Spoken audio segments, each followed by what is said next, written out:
morning, YouTubers. YouTube puppies. So, let's see. Today is Sunday. All praise Gonzo. All praise Bud. Boy, baby boy, baby boy. I'm on my way to go pick up an amplifier. I'm still not above that. It's probably a $200 amplifier that's for $60, and they said they have a way to test it. So I'm like, okay, on my way. So gotta make rent, gotta pay those bills, gotta move on. I've been watching a lot of videos lately about Quentin Tarantino's work and how he got his movies made and things like that. Mostly, basically just studying. Also videos about screenplay writing, just Hollywood and things like that. And then every morning I wake up and I just kind of focus on Texas and some of the pictures that I got from the properties there. So I also wanted to open up, I can see, again, I don't really like donations because I feel like I owe you. So I'd rather just owe you, like just be upfront about it. If anybody wants to loan our church or the Robot Underground any money, we will pay 30% interest. So, and you're like, 30% interest? That sounds a lot. It's slightly greater than credit cards, but I'd rather see you guys get the money than a credit card. Because if I had the credit card, I would definitely spend it. So, but like Robert Kiyosaki talks about, having credit and credit cards is not bad. It's what you spend the money on. If you're buying assets and then you use those assets to make money, that's fine. It's when you blow it on something that doesn't make you money, like a TV or shoes or, God, if you're using it for food, that's terrible. So, but yeah, you don't want to use it for stuff that you consume or it loses its value. So you always want to buy assets, something that either keeps its value or grows in value, right? Brings you money, puts money in your pocket. And that's really what an asset is. An asset is something that puts money in your pocket, and then a liability is something that takes money out of your pocket. Now, when I learned this from him, Robert Kiyosaki, just listening to his books on tape and all that kind of stuff, I realized that this can apply to many things. Especially relationships and people that are in your life. So if just try it. Just you maybe like write a list or something like that of just the people in your life that are either assets or liabilities. And I'm not saying cut them out, even though you probably should. But examine that and see how much value people, and it doesn't have to be financial, right? There can be other long-term bets like love, right? Love is really just a long-term bet, right? And really there's this inner, I want to get into it in a couple of my movies where it's like love seems to be programmed into us as a positive thing, right? It makes us feel good, right? We have a chemical response to that. Endorphins, I'm sure, serotonin, all that stuff. And so there's something positive about love, and there's something positive about, doing well and being successful and breeding and all that kind of stuff. So it's my theory, of course, I think I've talked about this, is that we're here to be harvested eventually when the second coming comes. But if you think about what it says in the Bible to, prosper and multiply, basically. Why? And then you start looking at the capacity of the earth to provide for all these fucking people. So anyways, but back to being positive about love and those sorts of things. So, and everybody seems to be programmed to want those things in their life. So, but for me, that was one of the ways I was able to distill or discern who to keep and who to get rid of. I think I spoke about it briefly about pruning Like a lot of plants really benefit from pruning.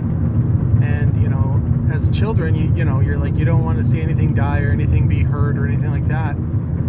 But many times, if you remove the slag or the, just stuff that doesn't really do anything, then the plant is able to, focus on what's important and try to make the best of their life.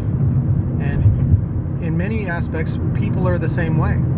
So I was reviewing the video I did on materialism a while back, and I pulled up to the light, and there was this Toyota Avalon in front of me, which is funny because I like the Avalon. I really like the Toyota Avalon. It's not quite a Lexus, right? But it's definitely a fancier Camry. And I was looking at the size of it. It's basically the same size as my car. So I'm like, I don't need that shit. Like, there's just an expensive version of what you already fucking have. So it goes back to that I'm very thankful and grateful that I'm not into materialism, because it saves me not only a lot of money, but time and aggravation. And again, when you buy into that system, who are you really trying to impress?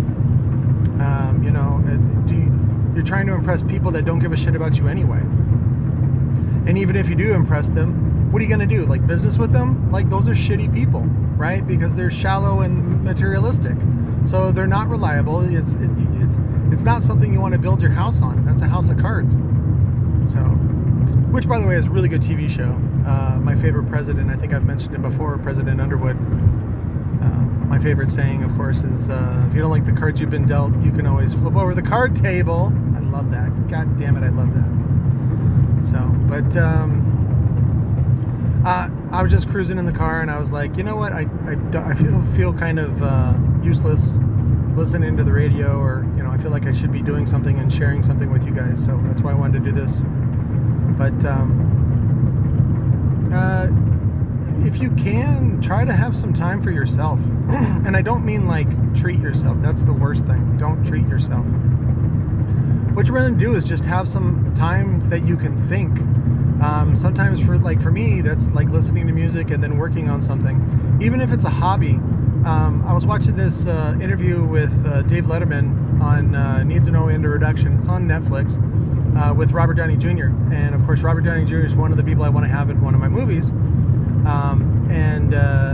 Mostly as a producer and just as a side character. And I think Robert would really enjoy the role, because it's basically an alternative or a facet of what he's already doing and being. So, but